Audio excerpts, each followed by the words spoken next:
ఒంటరి పరిస్థితులు, ఒంటరి ప్రయాణం.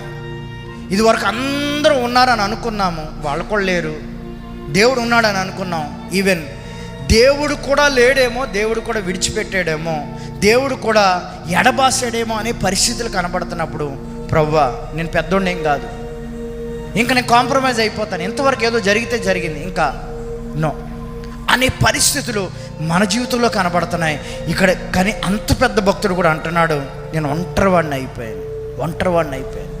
అయితే దేవుడు ఒక వాగ్దాన సంబంధమైన మాట ఏమంటున్నాడో తెలుసా? మీతో కూడా అంటున్నాడు. ఒకవేళ అక్కడ గాయపడ్డ కుటుంబం ఉంది, అలాగే నిజంగానే ఒంటరి పరిస్థితుల్లో ఉన్నవాళ్ళు ఉన్నారు, అందరూ ఉన్నారు, కానీ నిజంగా వాళ్ళు ఒంటరి వారే, వాళ్ళని ఎవరు పట్టించుకోడు, వాళ్ళ గురించి ఎవరు వినరు, వాళ్ళు చెప్పినా నమ్మరు. ఏంటది? వాళ్ళు నిజాయితీ పరులే, కానీ చెప్పిన ఎవడు నమ్మడం. కాబట్టి వాళ్ళు ఒంటరి వాళ్ళే కుమిలిపోతున్నారు, మనలో మనమే కుమిలిపోతున్నాం. అలాంటి వారితో, అలాంటి ఏలీతో దేవుడు అంటున్న మాట ఏంటి అని అంటే, నువ్వు ఒంటరిని అయిపోయావని అనుకుంటున్నావు కదా, కాదు. నేనేం చేశానో తెలుసా? దేవోక్తి అతనితో ఏం చెప్తుంది, మీతో దేవుడు ఏం చెప్తున్నాడో తెలుసా? ఈ రాత్రికాల సమయంలో లైవ్లో చూస్తున్న వారు, మీతో దేవుడు ఏం చెప్తున్నాడో తెలుసా? నాతో దేవుడు ఏం చెప్పాడో తెలుసా? మీతో దేవుడు ఏం చెప్తున్నాడో తెలుసా? ఒంటరి అయిపోయావా?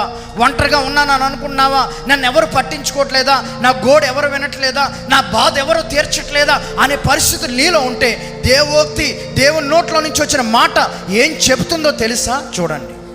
బయలుకు మోకాళ్ళలోనని 7,000 మంది పురుషులను నేను శేషముగా ఉంచుకొని ఉన్నాను. చప్పట్లు కొట్టండి. ఎవరు లేరని అనుకున్నావు కదా, ఎవరు లేరనుకున్నా నేను ఒక్కడినే ఏం పోరాడతాను, నా ఒక్కడి వల్ల ఏమవుతుంది, అందుకనే పారిపోతున్నాను, అందుకనే పరిగెడుతున్నాను, నన్ను ఇంక వదిలేయి ప్రవ్వా, నన్ను క్షమించే ప్రవ్వా, ఎంతవరకు ఏదో పోరాడాను, ఇంక నా వల్ల కాదు ప్రవ్వా అని అంటే, నువ్వు ఒంటోడు కాదురా. నేనేం చేశానో తెలుసా?